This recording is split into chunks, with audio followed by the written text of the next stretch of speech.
You men eat your dinner, eat your pork and beans. I've eaten more frozen pizzas than any man ever seen.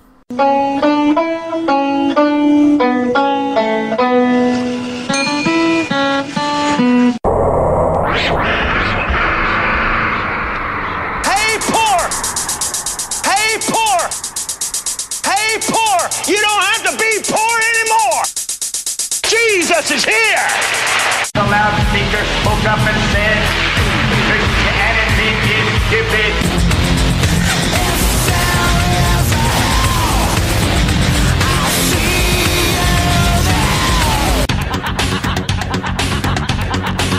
Greetings, fellow worker slaves, podcasting at 128 kilobits from the Fortress of Squalitude, not far from the redneck Mecca. This is the Atheist in the Trailer Park podcast. I'm your host, Tucker. Professor Fuzznuts is presently burying his face in the tub of cat food that I have in the kitchen. He'll probably be showing up here in a moment to be all angry and demanding attention, as he so often wants to do. Oh, here he comes now. Yes, it's a podcast that's hosted by a guy and he's a cat. Get over it. And this is a news episode. America will be joining us shortly. I have a bunch of things to go over before then, so let me knock them all out, and then we can get to America and done news. First, an update on my financial situation. I am approximately $70 short of where I need to be. I haven't paid my landlord the last of what I had because I haven't seen him, and I want to see him and talk to him, and hopefully he'll be understanding that I'm 99% of the way there, but not all the way there yet. I don't know if he will be, but we'll see. The reason I actually don't have all of it is that my internet bill hit right before my paycheck, or right when my paycheck hit, so that got paid because it's an auto draft, and I didn't have a chance to get the money out before the auto pay took hold. So that's where I'm at. But, you know, hopefully when I give him all but $75 of it or so, he'll be understanding, give me a few more days. He may not. I don't know. I won't know until I talk to him. And Fuzznuts has moved everything because he's a terrible baby, aren't you? Yes, you are. You're a terrible baby. You're horrible. You're a horrible little monster.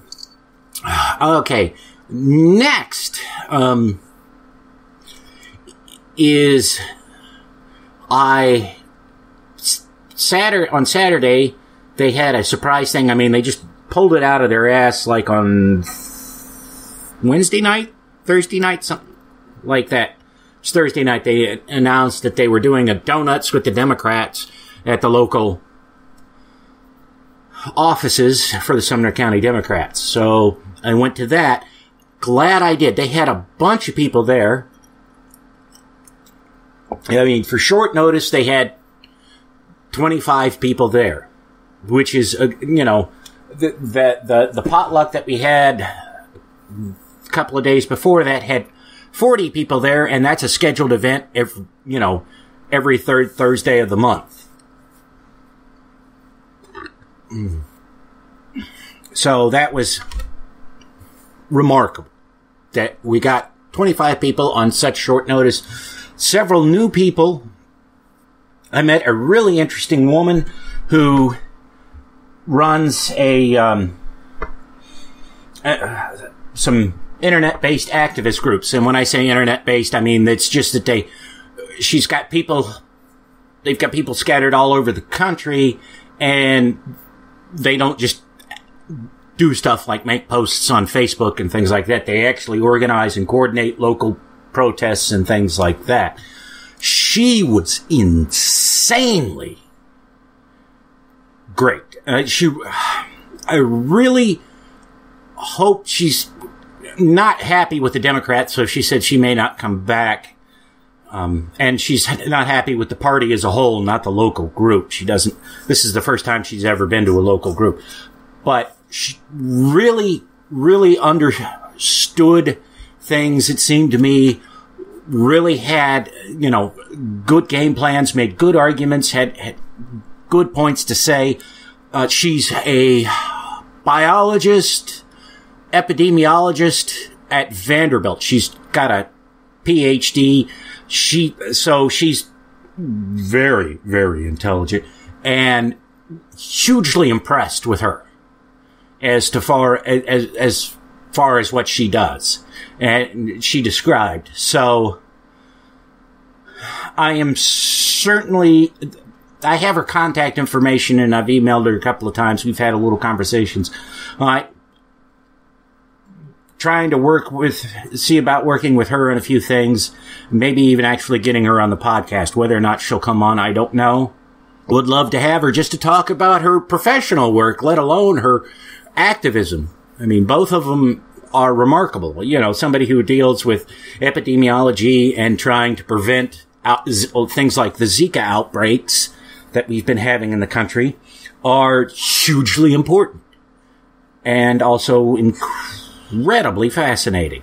And her activism work, what she's talked about that they've done is really good. The methodology they've developed for handling certain things, they have a crash team. So if something comes up, they have people organized who are like, I can be on standby. So if you hear about something and we need to get the word out, we'll do it. Like there's going to be a Tea Party demonstration at one of the town halls a Democrat congressman was going to be having in Nashville, and they got wind of that, so they made sure that they had more progressive and Democrats there than they did Tea Partiers. To let the guy know that, yes, we're doing, you have support here. Don't worry about these jerks. So that was really interesting to talk to her about. I can't really describe all the things she talked about because her and I talked for probably half an hour or more, and she talked with a lot of people most of the time she was there. So that was awesome. And then today they had the monthly book club meeting, which I went to, even though I hadn't finished the book.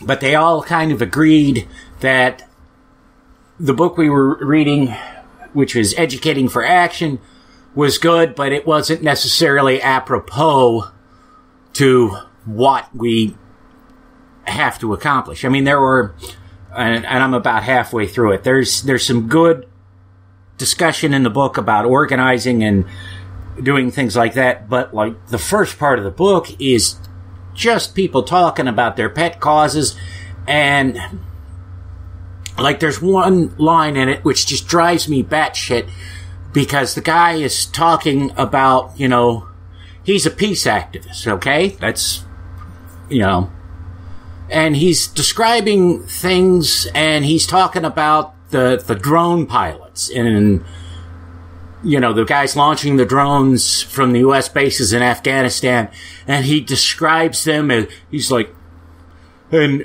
in the mornings they release the drones like falconers in the Cheyenne Shin Mountains.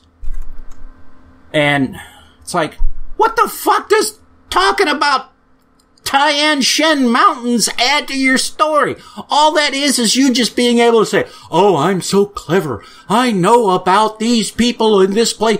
You can describe them as being falconers releasing it, and that gives as much information that the putting them in the Cheyenne Shin Mountains, which most people have never even heard of or seen probably. doesn't add anything to what you're saying. It's just a way to pat yourself on the back for being clever and worldly and mentioning certain people. And so that was kind of frustrating. But you go on and it gets into a little more detail about, it's got various authors, and one of them worked for one of the Occupy movements, and they said, this is what we did. This is how we set up our meetings, how we structured them, and planned our events and things like that. That's really useful. More of it needs to be like that. The next book they're going to be reading is called The Little Blue Book, The Essential Guide to Thinking and Talking Democratic by George Lakoff and Elizabeth Wheeling. I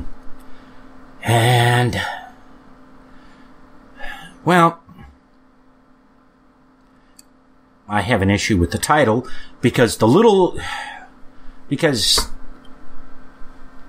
fucking Chairman Mao in China during the Great Leap Forward, or whatever it was they called, he had all these little subjects carrying he required people to carry a book called The Little Red Book. And it was his ideology.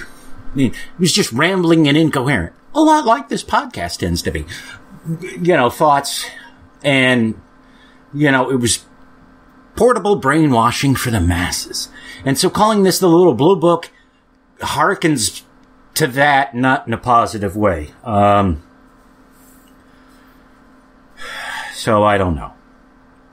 But, of course, at the moment I don't have the money to buy the book, so I don't know what the hell I'll do. And of course I don't know if I'm going to have a place to live. But anyways, that's what they're going to be reading next. If I'm able to go to the meetings, etc., I will report back as I do. Oh, and I should mention, I also spoke, there was another woman I spent a little bit of time talking to at the Donuts with the Democrats, who she was really interesting. She works for the health department in some capacity, and she was giving us some inside details. They run like the county health clinic and things like that. She was talking about how, one of the things they're supposed to do is voter registration there. You're supposed to be able to register to vote there, but everybody in that place, except for her, is a Trump supporter. So, she has to be the one to remind people, you've got to tell them they can register to vote. She's got to check on that because those folks there won't do it because they're all Trumpites. Which was really fascinating. I hope she'll come to a future meeting. If for no other reason than I have a friend who has got, I believe, a master's, maybe her PhD in things related to that, to public health, and is kind of looking for a job.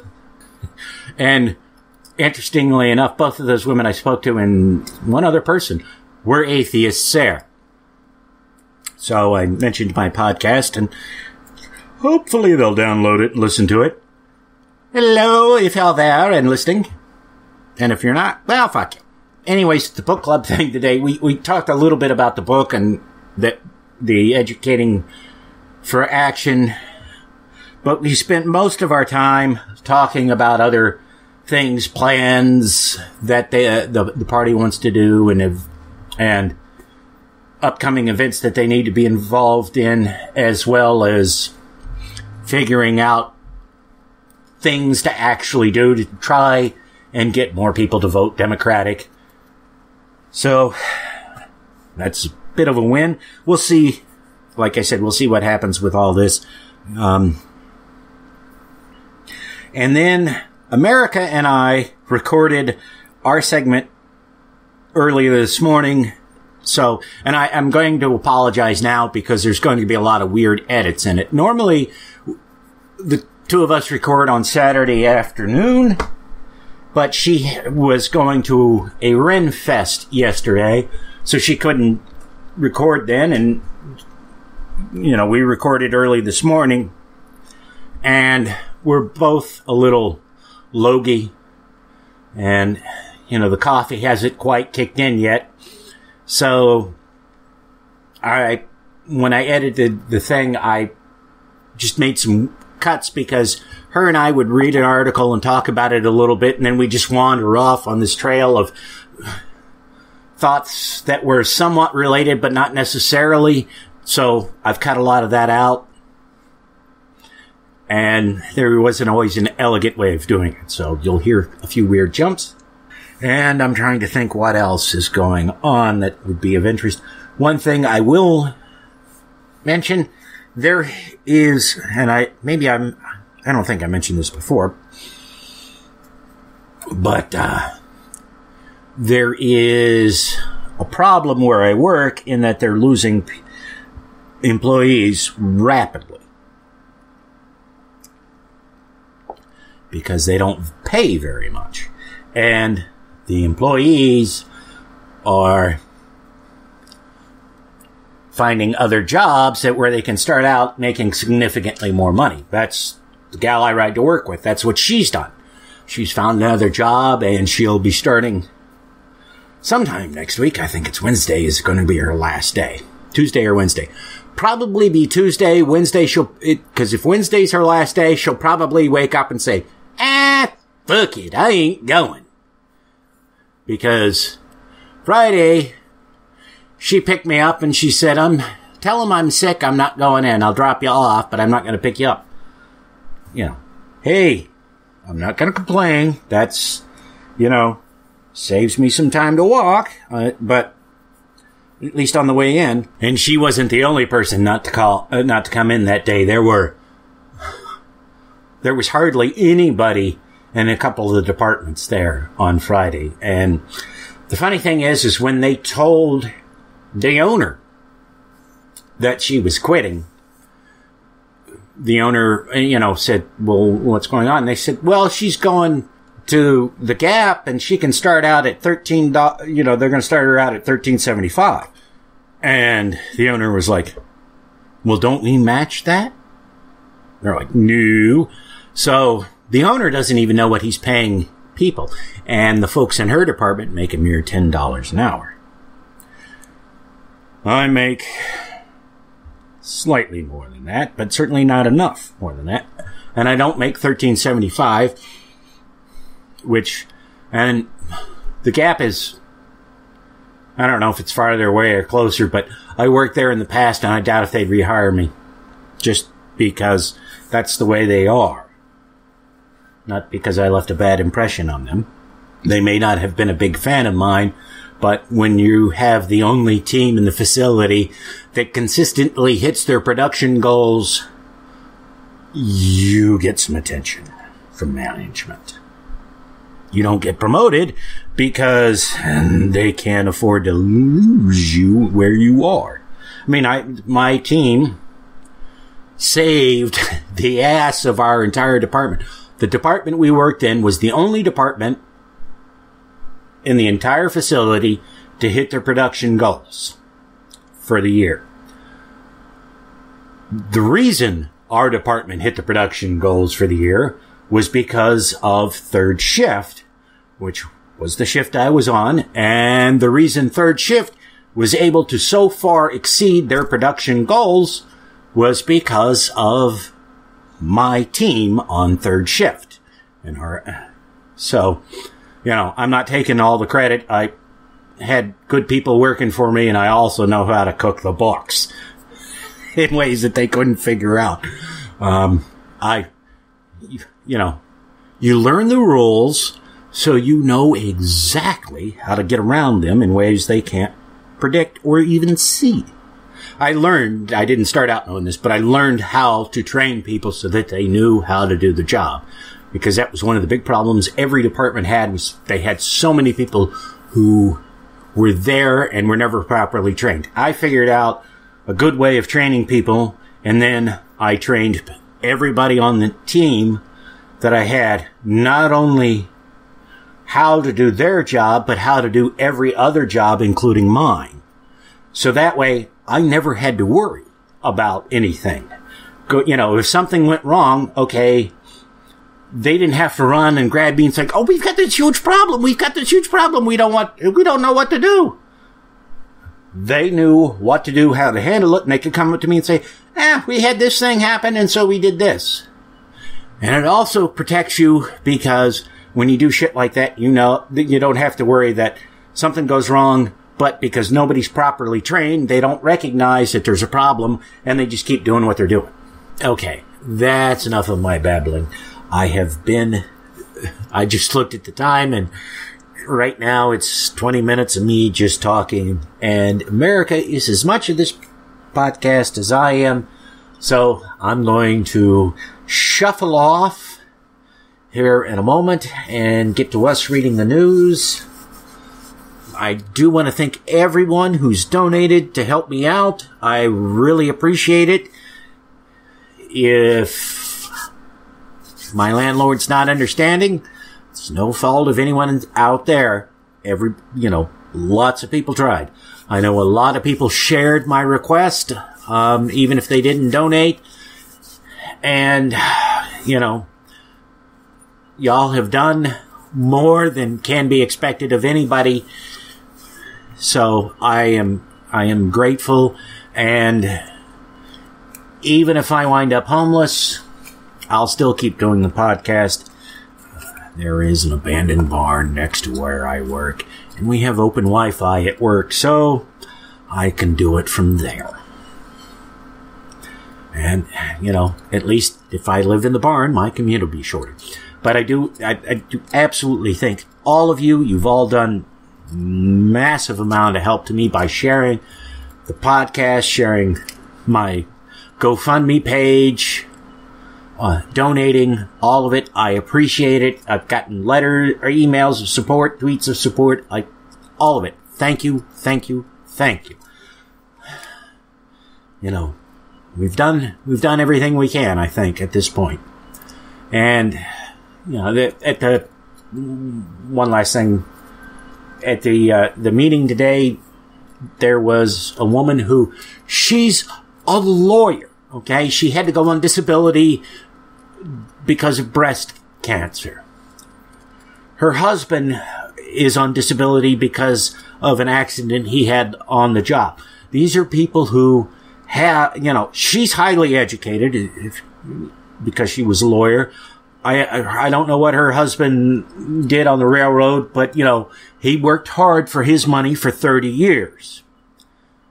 And she talked about the humiliation of having to find charitable sources to get, to cover the healthcare expenses of her grandson. She has to, I don't know why, but her and her husband are raising their grandson together. And he's got a number of health problems caused because of a birth defect. And, she's grateful for Obamacare, the ACA, because it enabled them to get coverage for him, because they make too much money to get him covered by Medicare. They're on disability, and they make too much money to put a child on Medicare.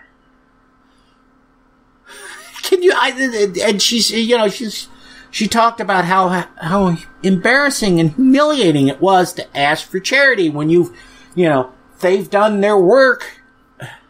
Her husband put in 30 years on the railroad, which can pay good money depending on what he worked at. She was a lawyer, so she made good money.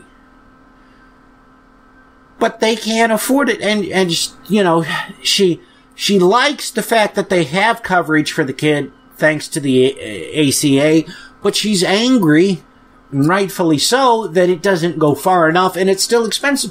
She still spends close to $1,000 a month just on his medication after what the insurance picks up. And the insurance isn't cheap. And she says it's so embarrassing, so humiliating. I have to apply, to all these different things to get money to cover to help us take care of our kid, our grandson. And you know, I completely empathize with her. I mean, I have worked in one capacity or another, whether it be for my father or for a friend of his father when I was in high school, since, I mean, literally since I was 12 years old. When I was 12, I was working for my father, and this summer, I was the guy answering the phones at his office, and then, you know, when I got a little older, they sent me out on the work sites to do shit. And I was, you know, when I turned 15, I started working for the guy who, down the street, I went to high school with. His dad owned a basement waterproofing business. I worked for him through high school. And then, after I graduated high school, I worked for the local amusement park. And then, you know, I worked for Wendy's, McDonald's. I got a job at Walden Books / Borders, and then I went from the, you know, and I worked, sometimes I was working 2 and 3 jobs. So I have done all this, and, you know, I reduced asking money from people, and I can sympathize with her for all the, you know, that she had, you know, you do what you're told you have to do to survive, and it's still not enough. So, you know, I appreciate everybody who's helped me out in whatever capacity in this time, and if it wasn't enough, as I said, it's not your fault. We've done what we can, and, you know, we'll go from there. All right. Now, this important message, which is not a paid ad, and then it's on to America and I with the news. Where's the best place to meet your online friends? Where's the best party where the fun never ends? Where will Bobby Carey be our MC too? I bet you'd go if you only knew. It's ReasonCon, it's ReasonCon in Hickory, North Carolina. It's ReasonCon, it's ReasonCon, and the speakers couldn't be finer. We've got Matt Dillahunty and Aaron Ra, Callie Wright and Lawrence Krauss. We've got god-awful movies coming to you live, and Jim Craig and Shelley Siegel really jive. It's ReasonCon, it's ReasonCon. Meet the people in your favorite podcasts. It's ReasonCon, it's ReasonCon, the conference where you'll have a blast. Have I helped your unbelief? Oh, yes. Yes, I believe. I believe in death. I believe in disease. I believe in injustice and inhumanity and torture and anger and hate. I believe in murder. I believe in pain. I believe in cruelty and infidelity. I believe in slime and stink, and in every crawling, putrid thing, every possible ugliness and corruption, you son of a bitch! I believe!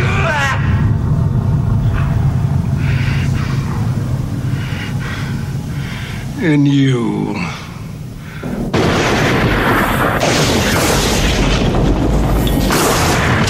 Okay, our first story comes from religionnews.com. Doug Coe, behind-the-scenes leader of the National Prayer Breakfast, dead at 88. Doug Coe, the well-connected organizer of the annual National Prayer Breakfast and a spiritual mentor to many politicians, has died at age 88. Coe died on Tuesday, February 21st, in his home in Annapolis, Maryland, after a heart attack and stroke, said a spokesperson for Coe's family. Coe was the longtime head of the International Foundation, a secretive Christian organization known as the Fellowship and the Family that was responsible for bringing together politicians, diplomats, and presidents since Dwight Eisenhower to Washington each year on the first Thursday in February. I had literally never heard of this man until he died. The family they're talking about, that organization. Yeah. I don't know if you've ever heard of a guy by the name of Jeff Charlotte. No. He wrote a book called The Family. He's written a couple others, but The Family is the only one I've read. They are a whacked out group. They put, they're a Christian group, right? But they put Jesus, Chairman Mao, Stalin, and Hitler all on the same pedestal as being agents of God's work. What? Yeah, they think that God wants a strong authoritarian leader, and anybody who is a strong authoritarian leader is sent by God regardless of what they do. What? Yeah. Oh, it is. If you've not read the book, it is worth checking out. Because I mean they are, they sit there and they say, they talk about all kinds of, they'll say, Chairman Mao, what a great guy. I mean, they're proud. They'll sort of say, yeah, it's kind of bad that Hitler killed the Jews, but still, he was such an amazing leader. Oh my God. Yeah, and they have. I sent you a link to the book. Okay. They have a place on K Street, which is where all the lobbyists in Washington D.C. live, or that's where like their offices are, and they have apartments in their building on K Street, and I think it's right across from the Blair House. There's some house that the government owns that they, when somebody's visiting, a dignitary's visiting the president, they will often stay there, or the president will stay there, like when they're redoing something in the White House and they can't, they've got to have the president out of the building. But I think their place is like right next to that, or it's near it. I could be mistaken. But anyways, these apartments, they let certain congressmen live there for free. And it's like, how is this not considered a conflict of interest or a bribe or something like that? But it's not. That's really weird. I mean, you have to be kind of a huge influential group to start the National Prayer Breakfast and to keep that going this long. Yeah. But it's amazing how, for being so influential, again, until this man died, I assumed that, I don't know, one of the presidents started it one day. It had never occurred to me that an exterior group started that. Well, I thought it might be something like, Billy Graham or somebody. I didn't realize until I saw this article that it was the family. Now, they may have mentioned that in that book, but it's been like I said, it's been so long since I've read it, I don't remember all the details. But yeah, this was, this is actually huge. But they've been around for a long time. I think he's like the second or third director. He's not the guy who founded that, if I recall correctly.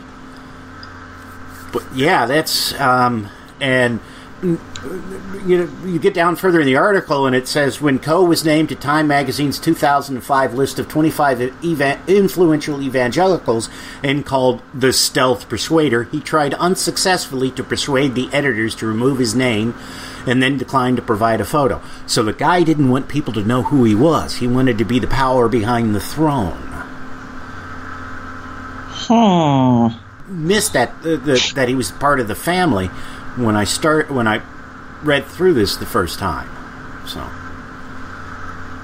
that's just crazy.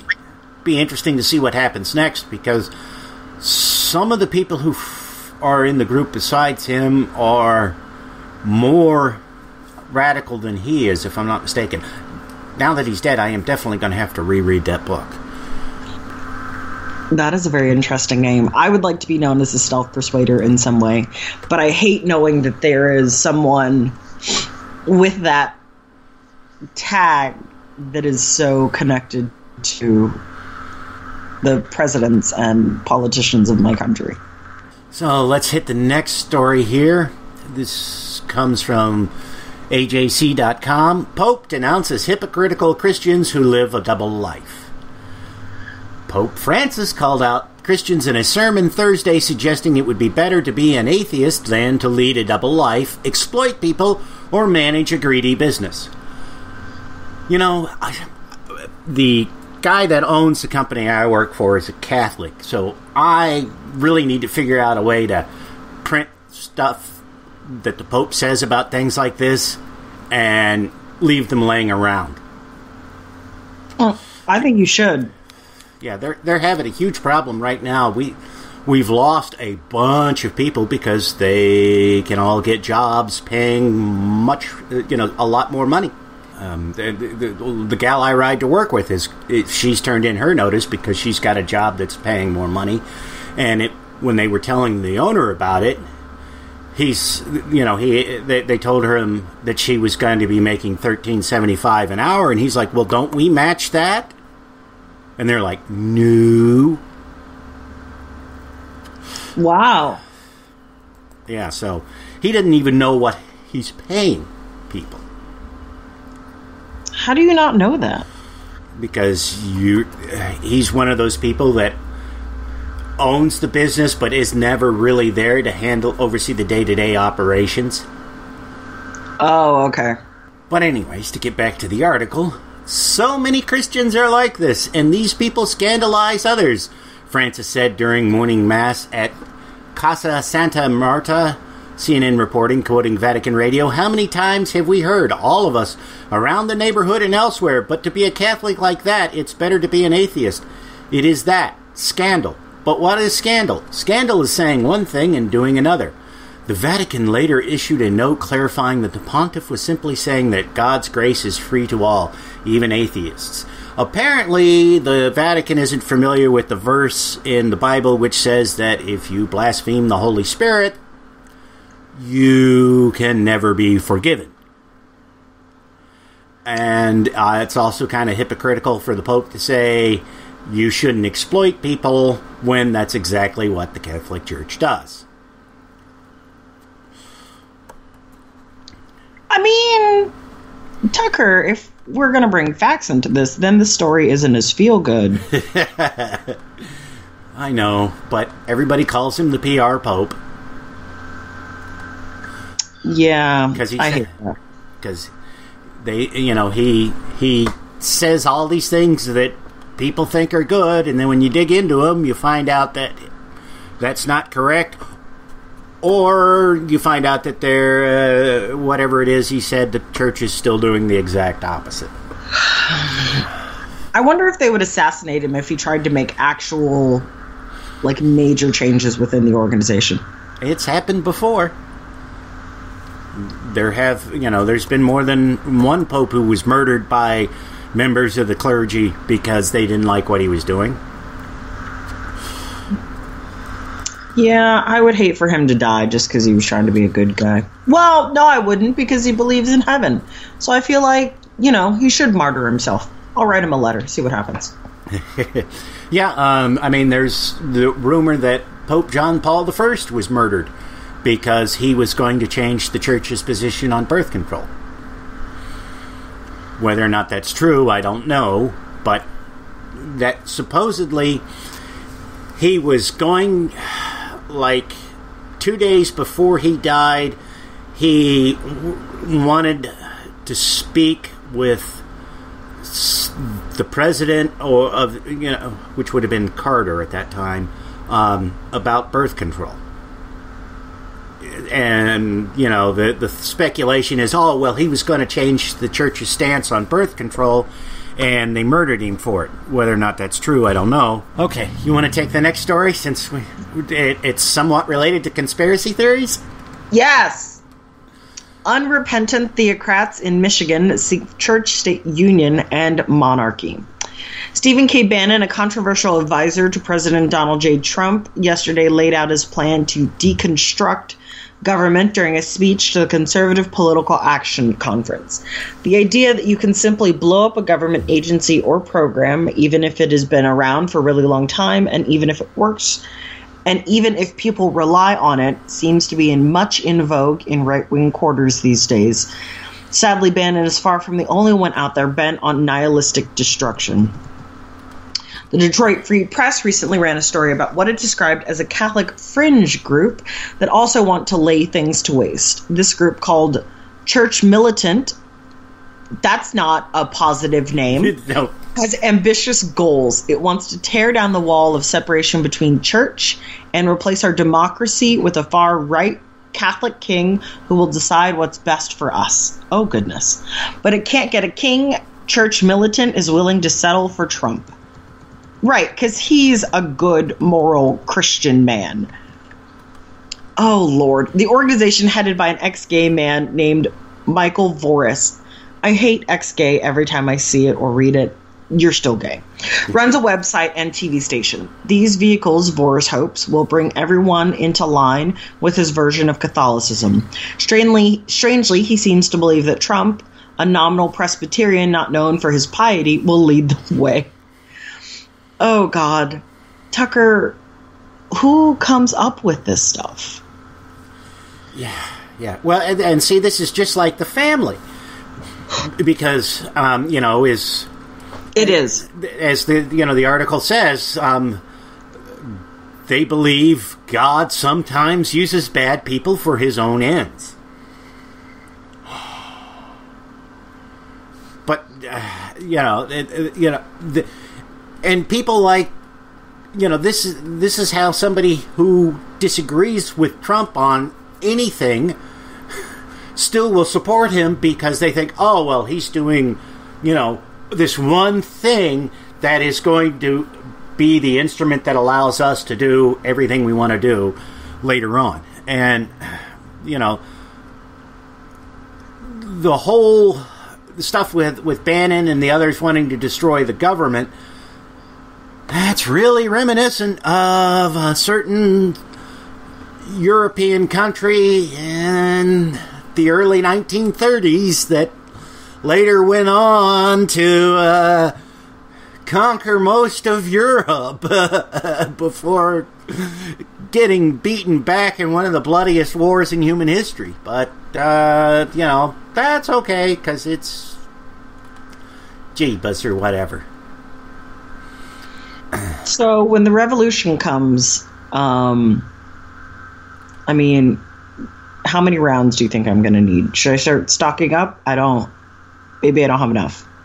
Well, the thing is about a situation like that, unless you're making your own powder and have a reloader as well as a bullet mold, you're going to be fairly limited in what, you'll never have enough rounds. All right, gotcha. Okay. So I just hope someone kills me ahead of time. Gotcha. Well, save one bullet for yourself. That's the rule. You're right. I can do that, Tucker. I can do that. Actually, you'd want two. One for the dog and one for you.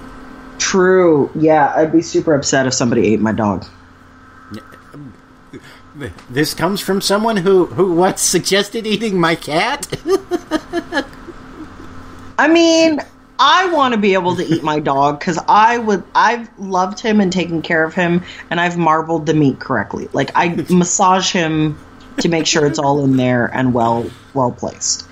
I get to eat my dog if it's necessary. But if it's at the point that I'm going to kill myself, I'm just going to kill the dog too, because he's too happy and bright to live without me. He'd be devastated. Do you feed him beer like they do the Kobe cows? No, but that's a good idea.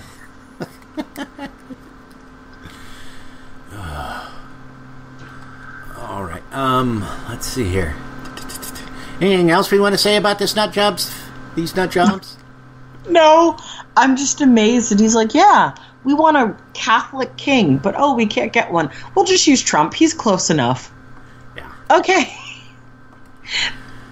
Like, nothing about Trump speaks to piety or any sort of moral.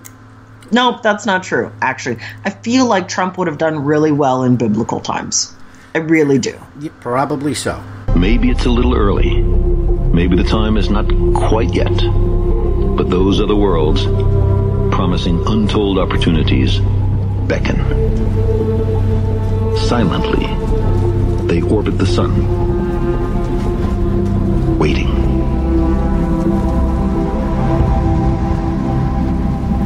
Let's see, our next story comes from space.com. Major discovery, 7 Earth-size alien planets circle nearby star. Astronomers have never seen anything like this before. 7 Earth-size alien worlds orbit the same tiny dim star, and all of them may be capable of supporting life as we know it, a new study reports. Looking for life elsewhere, this system is probably our best bet as of today, study co-author Bryce Oliver Dumori, a professor at the Center for Space and Habitability at the University of Bern in Switzerland, said in his statement. The exoplanets circle the star TRAPPIST-1, which lies just 39 light-years from Earth, a mere stone's throw in the cosmic scheme of things. So speculation about the alien world's life-hosting potential should soon be informed by hard data, study team members said. I want to point out that they would just be getting television from the 1970s by now. And there's a problem, because sooner or later they're going to see the Donnie and Marie show and want to kill us all. But anyways, back to the story about the exoplanets that they just discovered. There's 3 of them that they are almost certain are capable of supporting life. The other 4 they're not really they're not sure about, but they're, I guess, close enough that there's a possibility. The neat thing is that the type of star it is, it probably has a longer life than even our sun does. So if we were going to move somewhere nearby being a relative term, that would be an ideal place to go, because we could live on those planets for far longer than we could here on Earth, because our sun is about midway through its life, and I mean, okay, it's got a couple of billion years left to go, but at some point we're going to have to think about leaving the solar system, or we have to figure out how to keep the sun from going boom. But that being on a planet around that star, you would have like 3 times as long before you had to worry about the star dying. And because of where the I guess there were a lot of Belgians involved in discovering the planets. They've said they're going to name them after Belgian beers. God bless those people. Oh my God. Yeah.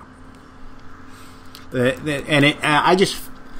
thing that popped into my head about it was when the movie Serenity came out, people complained because they were like, I just don't know if I can buy the idea of a solar system with 5 habitable planets in it. Now we've got a solar system with potentially 7 habitable planets in it. I'm so excited. Does anyone find it coincidental, or a little too coincidental, that this discovery happened very shortly after Trump was elected president? Yeah. I'm not saying that this pushed NASA into high gear, but I feel like they haven't been sleeping for a very long time and said, oh shit, we need to figure out a way to get out of here. Yeah, well, and you know what's going to happen? They're going to let all the brown people go first, and then no one will want to go. So we get a new amazing planet to ourselves. Well, I guess I'll have to be a brown person. Tucker, I would take you with me. I can't leave you here. I'll get a nice tan. I'll look golden. We'll do that. Yeah. We can totally do that. I can't let you stay here. No. Well, the other thing is that NASA has been doing research on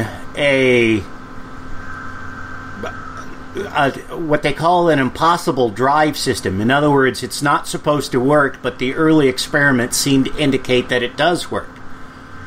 And so they're like, all right, we've done really all we can do to test this here. We're going to have to build something and send it into space to test it out there to see if it actually does work. And if it does, they've said what we've built so far is just sort of a slap together thing, and it's not really efficient, and it doesn't really do a lot, but it's enough just to prove the principle. And then they're like, if it works, if it turns out it actually works, we think we know how we can improve the efficiency of it.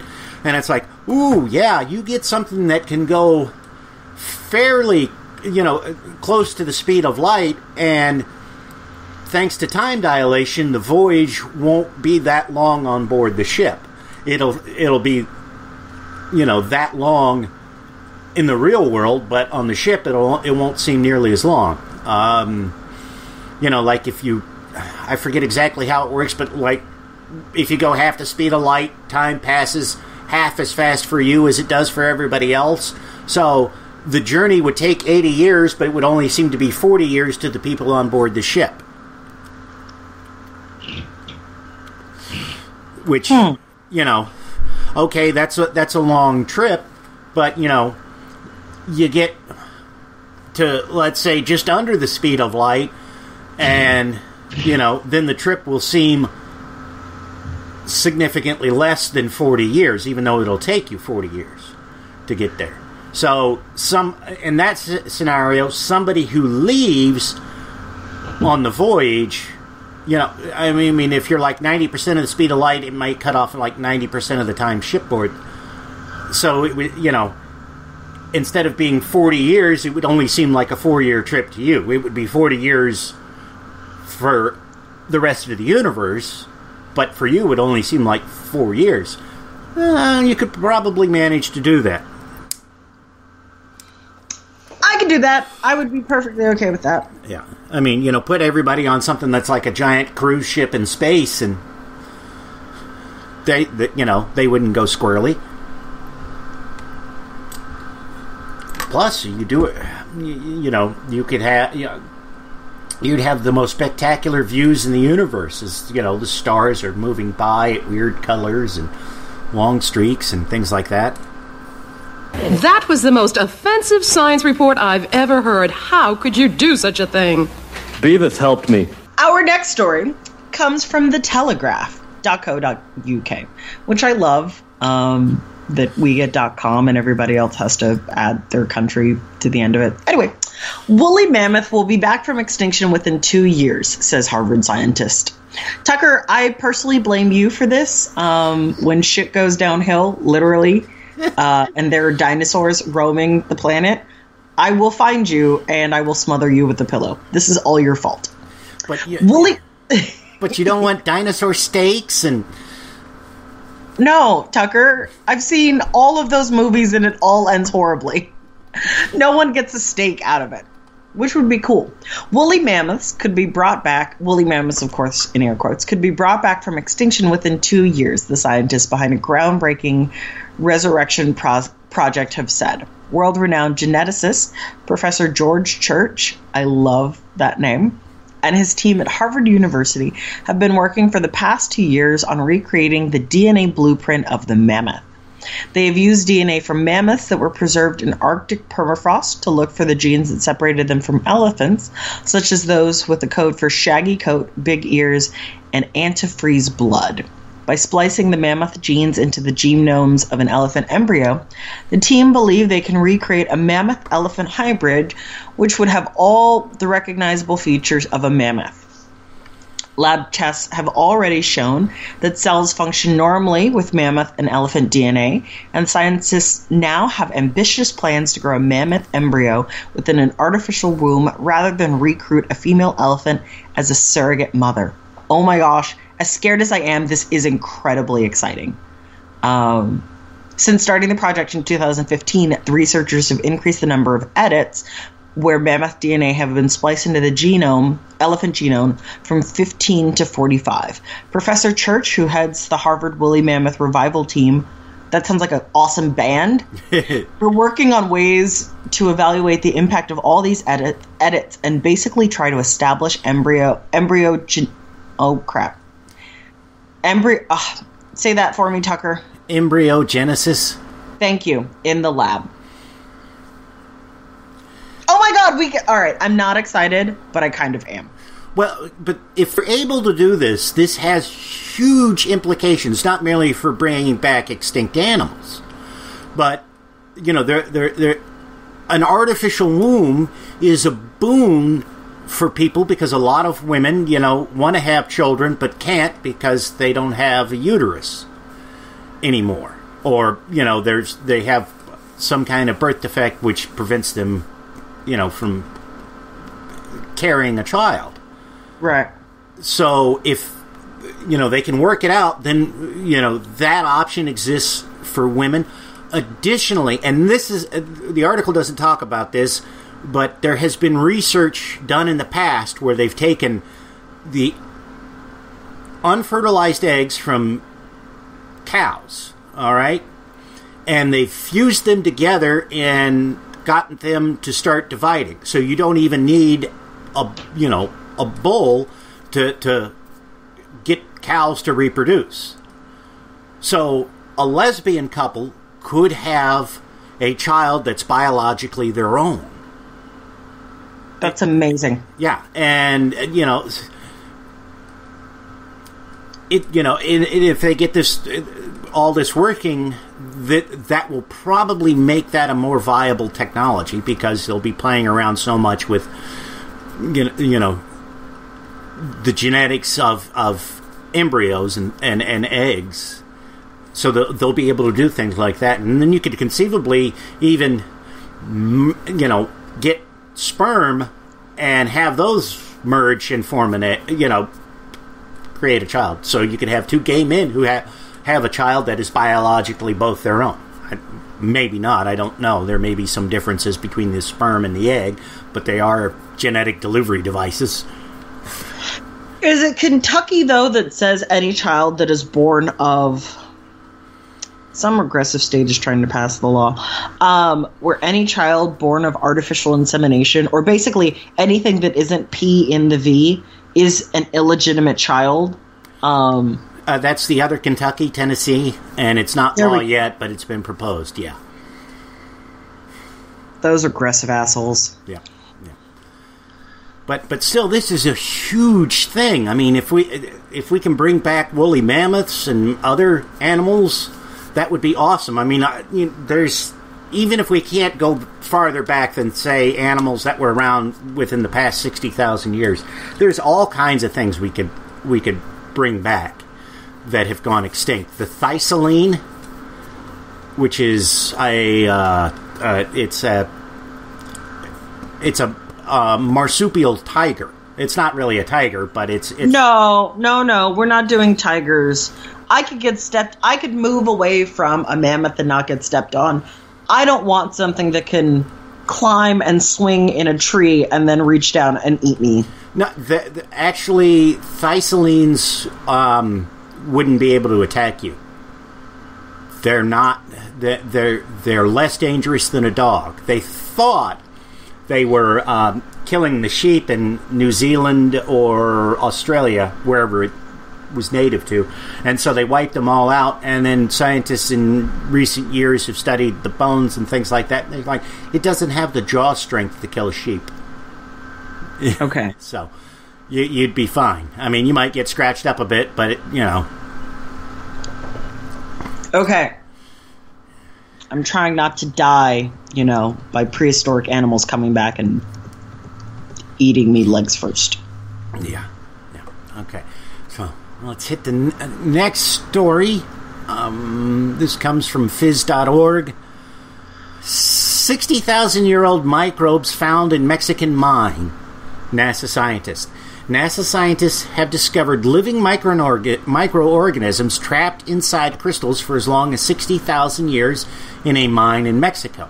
These strange ancient microbes have apparently evolved so they can survive on a diet of sulfite, manganese, and copper oxide, said Penelope Boston of NASA's Astrobiology Institute in a presentation over the weekend at a conference of the American Association for the Advancement of Science, AAAS, who has come out and endorsed the March for Science, which is happening in April, if I'm not mistaken.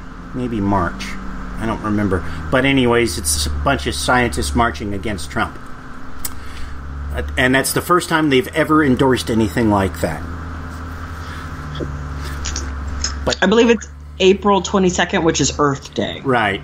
And I will be at ReasonCon then. You're going to ReasonCon? Yes, I got lucky. I got a free ticket, basically. Oh, I'm jealous. And since Chris is going, I'll be riding with him and hanging with him since he's picking up the tab for the hotel room. Nice. Yeah. And I got the free ticket just because somebody asked on the Thinking Atheist page about, why should people, why do atheists have these conventions? Why should people go to them? And I posted, I said, it's a great experience and you get to have fun and, just stuff like that. And one of the guys who runs ReasonCon saw it and said, can I put this on ReasonCon site? If you let me do it, I'll give you a free ticket. I'm like, oh, you could do it without giving me the free ticket, but I'll take it. Nice. Yeah. But anyways, back to the article. This has profound effects on how we try to understand the evolutionary history of microbial life on this planet, she said.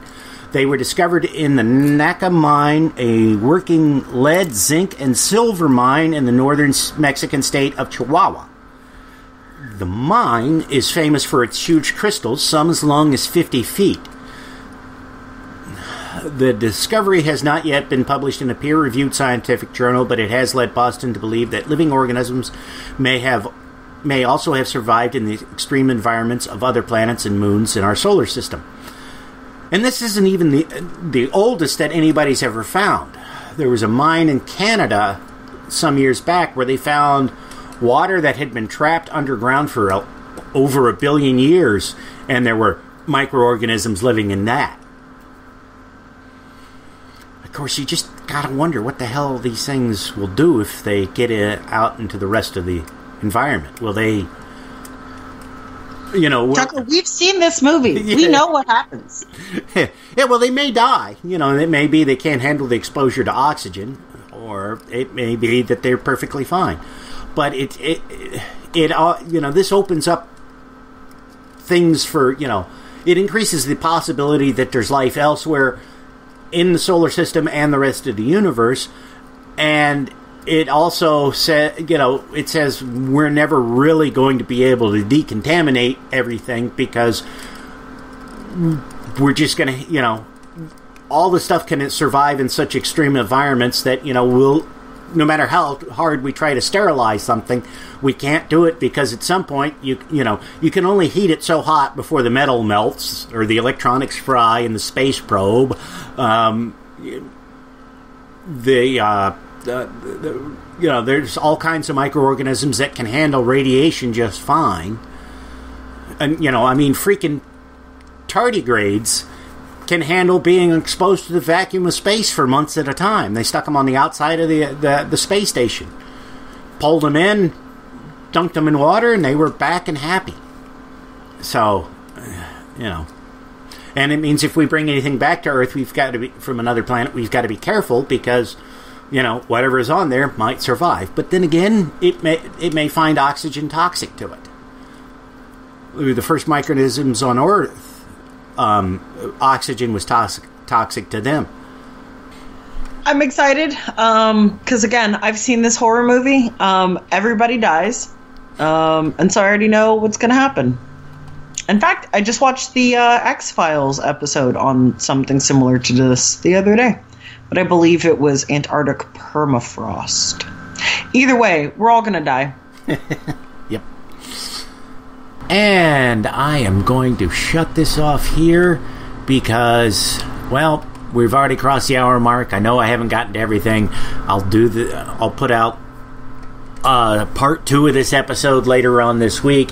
But it's getting late, and like I said, we've crossed the hour mark. So until America and I can learn some discipline and actually keep ourselves more focused on the stories, you're going to be ending up with these slightly longer episodes. I apologize for that, for those of you who would rather us just stick strictly to an hour exactly.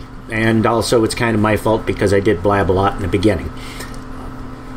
So, I will see you later this week, and I will have the show notes up tomorrow. I'm not putting them up tonight because, like I said, it's getting late. So, that's it for this episode of The Atheist in the Trailer Park Podcast. You can subscribe to the show on iTunes, Stitcher, as well as just about anywhere else podcasts can be found. Many of the episodes are also on YouTube. Follow the show on Twitter. @TParkAtheist is the show's Twitter handle. It's on Facebook at facebook.com/trailerparkatheist.com. If you happen to like the podcast, please rate it on iTunes. If you'd like to support the podcast, there's a donate button on the show notes page. You can support it via Patreon at patreon.com/TNTucker. Thanks for listening. Say goodnight, Fuzz-Nuts. All I know is this violates every canon of respectable broadcasting. Damned cat.